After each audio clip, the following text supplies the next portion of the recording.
vais vous faire état des perspectives immédiates et à venir. La nuit a été, depuis plusieurs nuits pour la première fois, calme. Donc c'est un retour au calme que nous avons constaté, qui n'est pas général sur l'ensemble de l'agglomération de Nouméa, sur la ville de Nouméa en particulier. Il y a encore quelques points d'affrontement et d'inquiétude, mais sur l'ensemble du territoire de l'agglomération, on a constaté un retour au calme. Donc nos appels au calme, nos appels à la paix, à la réconciliation, j'espère qu'ils commencent à être entendus. Ceux que j'ai pu lancer, ceux des élus, ceux du président du gouvernement, ceux des maires. C'est important que ceux qui sont à l'origine de ces affrontements, de ces blocages, l'entendent bien. Je pense que la première solution passe collectivement par toutes ces jeunes personnes. Il faut qu'ils arrêtent de faire toutes ces exactions, ces incendies, ces destructions, ces pillages. Il faut que la vie calédonienne puisse reprendre normalement son cours. Il y a des problèmes d'alimentation que nous allons résoudre aujourd'hui, demain, les jours à venir. Une manœuvre de ravitaillement va être mise en place pour régler les problèmes d'alimentation que subissent la population calédonienne dans cette agglomération et même à l'extérieur de l'agglomération. Des problèmes aussi de santé, je pense en particulier aux dialysés. Il faut qu'ils puissent avoir accès au centre de dialyse sans crainte particulière. Il faut que les équipes médicales et d'infirmiers puissent se rendre dans l'hôpital principal de la Nouvelle-Calédonie, qui est le Medipôle, dans la clinique Quindomania, qui est la grosse clinique, avec le Medipôle qui sont la clé de voûte du système de santé de la Nouvelle-Calédonie. Tout cela est très important et donc l'appel au calme, je le réitère parce que pour moi, c'est véritablement la solution, l'extrême urgence et c'est la meilleure réponse qui peut être donnée à la population calédonienne. Les renforts en matière de sécurité sont arrivés pour partie cette nuit. Ce matin vont se poursuivre. C'est une arrivée massive et immédiate de renforts en force de sécurité intérieure, de policiers, de gendarmes, d'officiers de police judiciaire, d'unités spécialisées d'intervention du GIGN, du RAID, de sapeurs-pompiers, des pompiers militaires, des unités d'intervention de sécurité civile. Ce sont des moyens dont on a besoin, qui vont nous aider à rétablir la circulation sur les axes de l'agglomération, car il est impératif que tous les barrages qui sont sur les axes de circulation soient levés pour permettre la manœuvre de réapprovisionnement alimentaire dans les surfaces commerciales pour qu'elle soit totalement efficace. Donc il n'y a pas, je le dis à tous les Calédoniens qui me voient ou qui nous écoutent, il n'y a pas de problème de pénurie en matière de stock. Il y a des zones de stockage de produits alimentaires, des zones de stockage de produits pharmaceutiques. Il y a 2 bateaux qui sont arrivés au port de Nouméa, où il y a des conteneurs 20 pieds en grand nombre, plus d'une centaine, qui sont bourrés de produits alimentaires. Maintenant, il faut les décharger, il faut charger les camions, organiser les convois, les sécuriser, débloquer les barrages, dont je rappelle que certains ont été piégés par la pose de bouteilles de gaz et de systèmes d'inflammation. Et donc, tout ça, il faut qu'on le mette en place, et on va le faire, et ça va démarrer cet après-midi. Tous les Calédoniens qui attendent devant les surfaces commerciales, je peux comprendre leur inquiétude et leur impatience, mais il n'y a pas de problème de stock. Donc il faut qu'ils s'y rendent par groupe, en bon ordre. Ces établissements commerciaux qui sont ouverts vont être sécurisés grâce aux renforts qui nous ont été fournis. Pour moi, la priorité et l'urgence, c'est d'abord de remettre en place un système alimentaire qui fonctionne, qui réponde aux besoins de la vie quotidienne des Calédoniens, aux besoins sanitaires de la population. Je vous parlais tout à l'heure des personnes qui attendent à proximité immédiate du centre de dialyse. il faut que ce centre de dialyse ouvre et qu'il puisse le faire en toute sécurité et donc qu'il soit sécurisé de manière à ce que les personnels qui s'y trouvent n'éprouvent pas la crainte d'être envahis et de voir leur infrastructure brûler. Donc c'est notre rôle et grâce à tous ces renforts qui arrivent, on le fait, on le met en œuvre. Il faut que les gens gardent confiance. Je sais que dans certains secteurs de l'agglomération de Nouméa, des groupes de protection, des groupes voisins vigilants se sont mis en place. Eh bien, dans l'attente de ces renforts, au fur et à mesure qu'ils arrivent, on va organiser les relèves. Donc, comme je l'ai dit au maire, que ces voisins vigilants restent là où ils sont. Je sais que c'est un réflexe de protection qui correspond aussi aux attentes de la population des différentes communes de l'agglomération. Au fur et à mesure que ces renforts arrivent, ces relèves viendront prendre la place de ces groupes voisins vigilants. Il faut respecter le couvre-feu. L'état d'urgence a été décrété. L'état d'urgence permet des perquisitions administratives, permet des assignations à résidence. Il y en a une quinzaine d'assignations à résidence qui ont été prononcées. On va les notifier. Il y a aussi des affaires beaucoup plus graves qui ont eu lieu, des affaires concernant les assassinats. Donc un auteur s'est rendu, les autres, les recherches sont lancées. Il est impératif que ces actions les plus graves cessent. Il est impératif que les actions d'envahissement, de destruction et d'incendie des infrastructures qui composent le quotidien de la vie calédonienne, des Calédoniens dont ils ont vraiment besoin, eh bien, que ces actions s'arrêtent, que les axes, on puisse les libérer de tous ces barrages. C'est important. On peut organiser des manœuvres de réapprovisionnement en produits pharmaceutiques, en produits alimentaires, et pour ça, il faut que les barrages soient dégagés, que les axes soient libérés et que ces barrages ne soient pas reconstitués. Donc, ça nécessite de sécuriser les convois, ça nécessite de mettre en place dans chacun des convois des spécialistes du déminage. Vous vous rendez compte de ce qu'il faut faire pour pouvoir réussir la manœuvre de ravitaillement des surfaces commerciales alors qu'il y a des gens qui par centaines attendent de pouvoir acheter ce dont ils ont besoin de façon à pouvoir nourrir leur famille, leurs enfants. Et donc on s'y emploie, c'est lancé, ces renforts sont en cours. Comme je vous l'ai dit, ces renforts vont arriver massivement, immédiatement. On se charge de les accueillir, de les déployer pour contrôler les zones qui nous ont échappé ces jours derniers, dont le contrôle n'est plus assuré. Donc pour reconquérir tous les espaces de l'agglomération que nous avons perdus et qu'il nous appartient de reprendre le plus rapidement possible dans l'intérêt général de la population de l'agglomération de la Nouvelle-Calédonie, l'agglomération du Grand Nouméa. Quelles sont ces zones où le contrôle est toujours perdu? Eh bien, il y a 3 zones qui sont celles que vous connaissez sur Nouméa, les zones de Caméré, les zones de Montravel,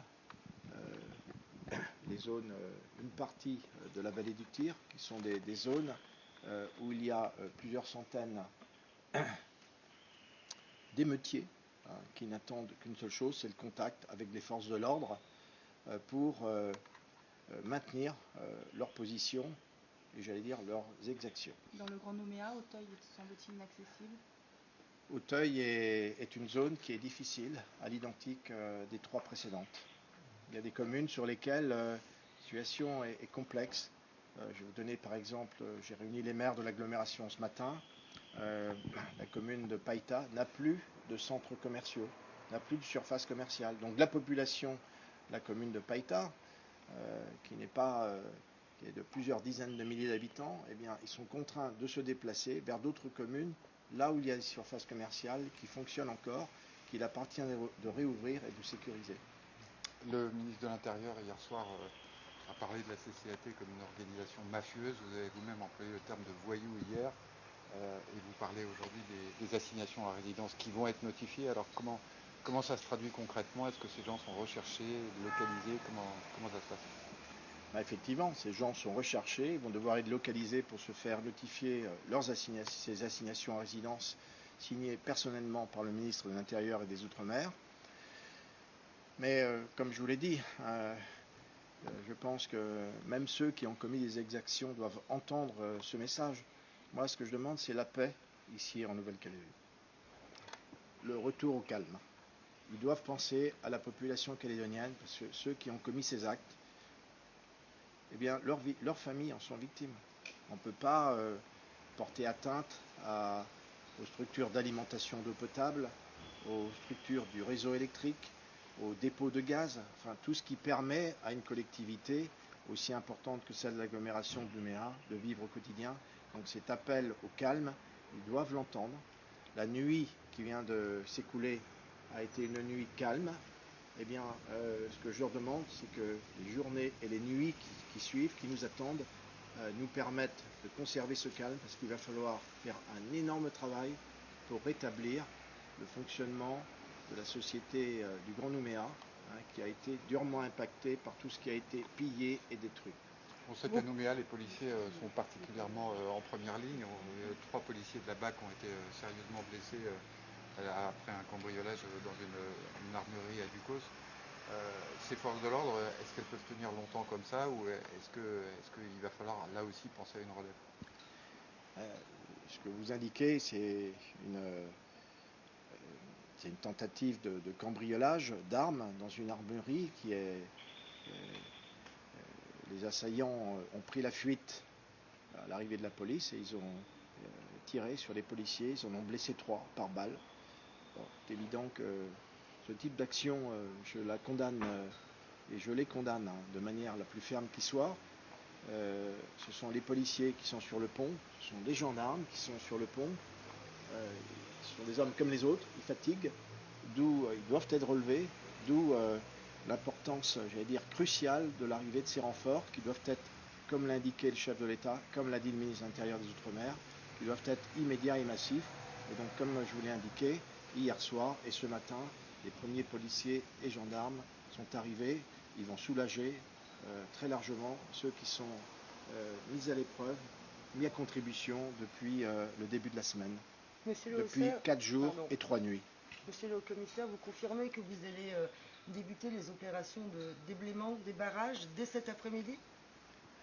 Je le confirme, sur les axes sur lesquels qu'on a besoin d'emprunter pour que les convois de réapprovisionnement alimentaire, de réapprovisionnement en médicaments puissent se diriger vers les structures où c'est nécessaire, où c'est indispensable, les surfaces commerciales.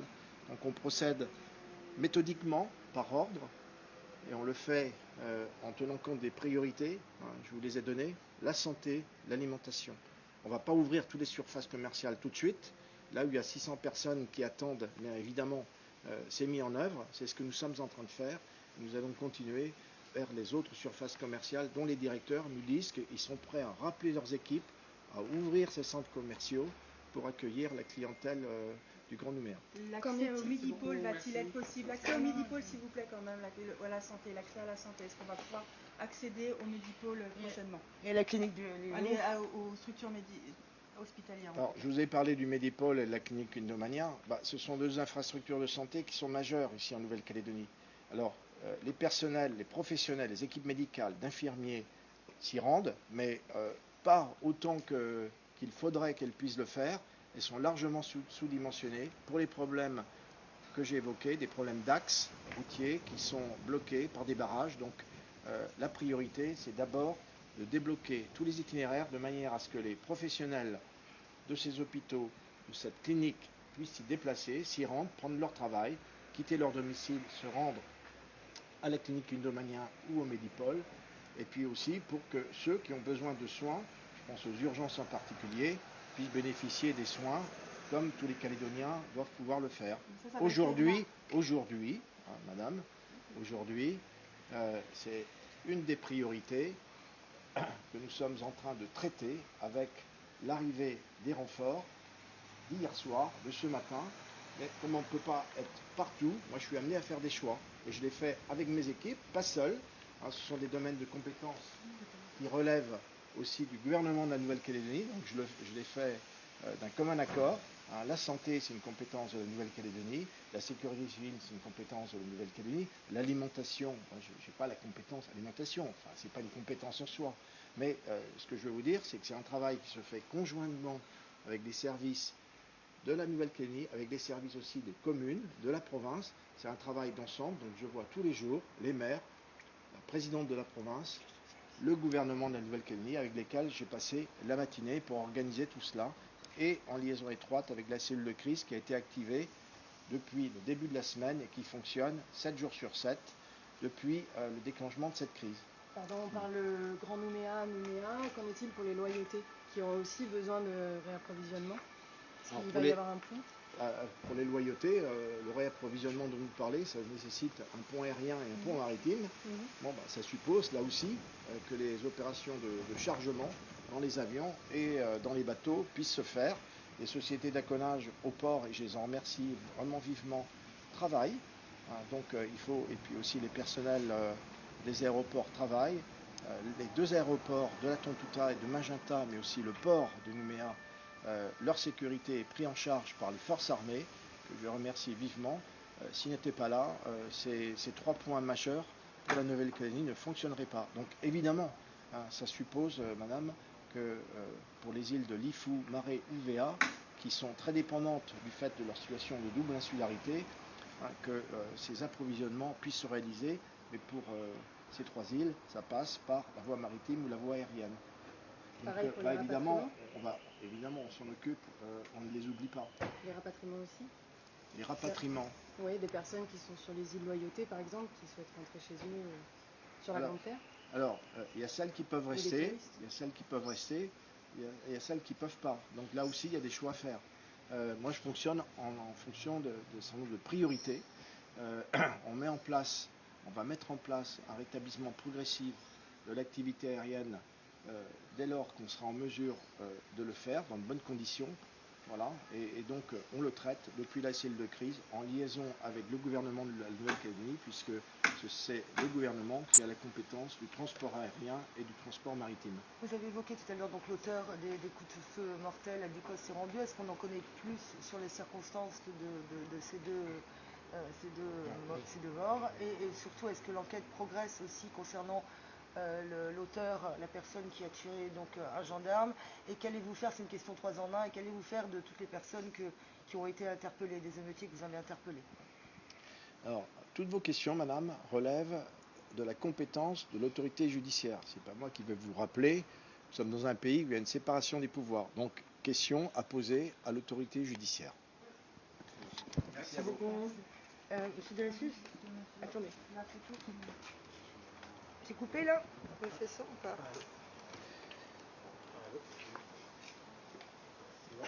Tiens, Gilles,